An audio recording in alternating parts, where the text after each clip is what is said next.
Elder L. Tom Perry said, "In a world of turmoil and uncertainty, it is more important than ever to make our family the center of our lives and the top of our priorities." So when times get hard and family ties are being strained or falling apart, when a marriage is failing, where can you go for help? What can you do? Many in need and in these situations turn to marriage and family therapists. Now, what is a marriage and family therapist? To answer this question, I talked to a local family therapist as well as received information from www.psychologycareercenter.org/marriage-family-therapist. So back to the question, what is a marriage and family therapist? I'm first going to start to answer that question by covering what their job tasks are.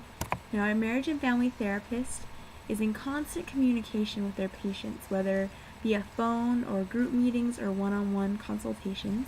And the main goal of a marriage and family therapist is to open communication in the home and help couples and families learn to constructively handle disputes. And they try to make it so that small issues don't turn into bigger issues. And if they are already big issues, they break those issues down so that they can get to the root of the problem and hopefully solve it and bring peace and love back into the home. Therapists have the opportunity to strengthen family ties and help individuals with their confidence, worries, and concerns. They work with a variety of patients, and they're really just responsible for helping to build their confidence and just help these family and marriage ties be mended back together. Marriage and family therapists keep records, and they refer their patients to medical professionals if needed, and they help them through their counseling sessions and then help them build a plan so that after the counseling they can continue to strengthen their family so that it's not just a band-aid but a fix for forever. Stressors for this job are really just the anxiety of dealing with the anxiety of the patients, which is a lot. It's kind of hard to understand, but it can be difficult to put your own worries aside and to just be 100% in what are your stresses. And when those people are really stressed out, that can stress you out. So it can be difficult also to keep a positive environment that is just good for your patients, shows that you're good at listening, and it's just a safe, happy environment. It can be hard to be positive when there's these high stress situations. And there can also be a constant concern for your patients. It can be hard to leave the worry at work and not take it home with you. But although there are these typical stressors that are very common, it's also a very rewarding job. And once you can learn to cope with these stresses and find your relief from the stresses, then this job can actually be very rewarding for yourself because you're helping other families. And the work environment for a marriage and family therapist just depends on the organization that you're working for, also where you're living. If you you can work at a hospital, hold a position at a state agency, or you can run your own practice. Marriage and family therapists try to accommodate patient schedules. So while they work 40 hours a week, many of those hours are in the evenings or on the weekends. You really have to be flexible with your schedule so that you can be sure to accommodate your patients and their needs. There is a marriage and family therapist in my hometown, and he actually gives his cell phone number out to his patients, which might seem a little crazy, and you might think, why would you do that? When you go home, don't you want to not have that stress? But he wants his patients to know that he is always there for them. Any time of day or night that they need him, they can text him or call him, and he is there to help them. And I think that that's really important for a good marriage and family therapist, to let their patients know that they're a good listener and that they have good communication skills and that they're going to be there no matter what.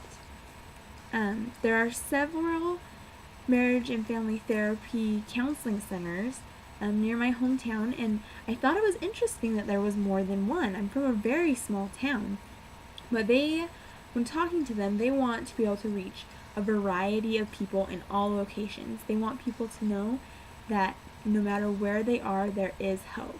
And I thought that was really awesome and really cool that there is more than one location for the community's convenience.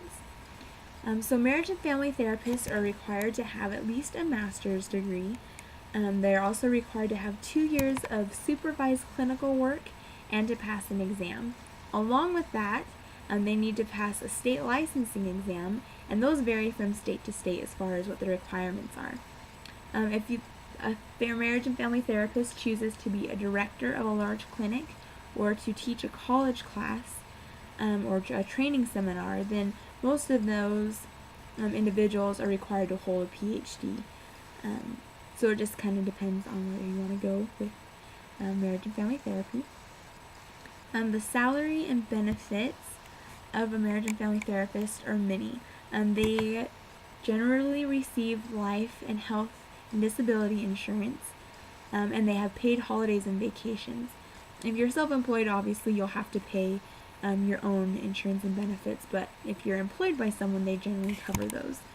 And the salary just depends on the location of practice and the years of experience you have. On average, though, they make anywhere from $19 to $35 an hour. So that makes the yearly salary range from $40,000 to start to $75,000 at your peak of experience, and with an average of about $50,000 a year. So just a little extra information for you. Throughout this class, we were looking at foundations that support marriage and family studies. So I decided to look for a foundation that supported marriage and family therapy. And there is one, and it's called the American Association for Marriage and Family Therapy, or AAMFT. And their mission statement said, quote, "To promote the well-being of marital and family life through research, education, and special projects in marriage and family therapy." And I thought that was really awesome, and I spent many hours looking through their website and just really learning about marriage and family therapy and the things that they do to help these therapists. If you want some more information on that, you can go to aamft.org, and I highly recommend it. They have a lot of information. So in close, I just want to quote Marge Kennedy, who was an English novelist in the early 20th century, and I feel like she really just said this the best. In truth, she said, quote, "In truth, a family is what you make it. It is made strong not by number of heads counted at the dinner table, but by the rituals you help family members create, by the memories you share, by the commitment of time, caring, and love you show to one another, and by the hopes for the future you have as individuals and as a unit." And marriage and family therapists really help key in on those principles. They help you to learn how to bring your family closer together so you can create those memories, and so that the future for your family and as you as an individual is strengthened and can be positive and enjoyable and happy. Thanks for watching.